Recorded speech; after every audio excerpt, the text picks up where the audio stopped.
সোণাপুৰৰ কচুতলিত এতিয়া সন্দেহযুক্ত নাগৰিকৰ ভিৰ এদিনতে ভোটাৰ তালিকাৰ পৰা নাম কৰ্তন হ'ল 471 গৰাকী অবৈধ ভোটাৰৰ শ ডি ভোটাৰেৰে ভৰি পৰিল সোণাপুৰ ৰাজচক্ৰ বিষয়াৰ কাৰ্যালয় আৰম্ভ হৈছে ভোটাৰ তালিকাৰ পৰা অবৈধ ভোটাৰৰ নাম কৰ্তন প্ৰক্ৰিয়া কচুতলিৰ উচ্ছেদৰ পিছত স্থানীয় দল সংগঠনে অঞ্চলটোত দীৰ্ঘদিন ধৰি বসবাস কৰা একাংশ সন্দেহযুক্ত ভোটাৰৰ নাম কৰ্তন কৰাৰ বাবে দাবী জনাইছিল আজিৰ পৰা সোণাপুৰ ৰাজচক্ৰ বিষয়াৰ কাৰ্যালয়ত আৰম্ভ হৈছে ভোটাৰ তালিকাৰ পুনৰীক্ষণ প্ৰক্ৰিয়া প্ৰথম দিনটোতে ভোটাৰ তালিকাৰ পৰা কৰ্তন হ'ল 471 গৰাকী ভোটাৰৰ নাম যিসকল বিএলঅ'ৰ জৰিয়তে ভোটাৰ তালিকাত অবৈধভাৱে নাম সংযোজন হ'ল সেইসকল বিএলঅ'ক অতি শীঘ্ৰে গ্ৰেপ্তাৰৰ দাবী জনাইছে ডিমৰীয়াৰ দল সংগঠনসমূহে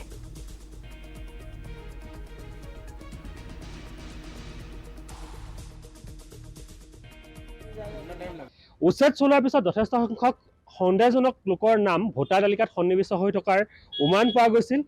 আমি মুখ্যমন্ত্ৰী মহোদয়ক আবেদন জনাইছিলোঁ ভোটাৰ তালিকাসমূহ তন্নতন্নকৈ পৰীক্ষা কৰি ইয়াত যিসকল লোক অবৈধভাৱে সংযোজিত হৈছে তেওঁলোকৰ ভোটাৰ তালিকাৰ পৰা নাম কৰ্তন কৰিব লাগে আদি প্ৰথম পৰ্যায়ত 471 গৰাকী অবৈধ ভোটাৰৰ নাম ভোটাৰ তালিকাৰ পৰা কৰ্তন কৰা হৈছে আৰু ভৱিষ্যতৰ দিনত আৰু কেইবা হাজাৰ ব্যক্তি এই অঞ্চলৰ ভোটাৰ তালিকাৰ পৰা নাম কৰ্তন কৰাৰ সম্ভাৱনা দেখা দিছে আমি মুখ্যমন্ত্ৰী মহোদয়ক ধন্যবাদ জ্ঞাপন কৰিছোঁ আৰু সমগ্ৰ ডিমৰীয়া অঞ্চলৰ ভোটাৰ তালিকাসমূহ তন্নতন্নকৈ পৰীক্ষা কৰি সকলো অবৈধ লোকক এই অঞ্চলৰ ভোটাৰ তালিকাৰ পৰা নাম কৰ্তন কৰিব লাগে আৰু যিসকল বিএলঅ'ৰ প্ৰচেষ্টাত এই নামসমূহ ভোটাৰ তালিকাত অন্তৰ্ভুক্ত হ'ল অতি শীঘ্ৰে গ্ৰেপ্তাৰ কৰি দৃষ্টান্তমূলক শাস্তি প্ৰদান কৰিবলৈ আমি মুখ্যমন্ত্ৰী মহোদয়ক আহ্বান জনাইছোঁ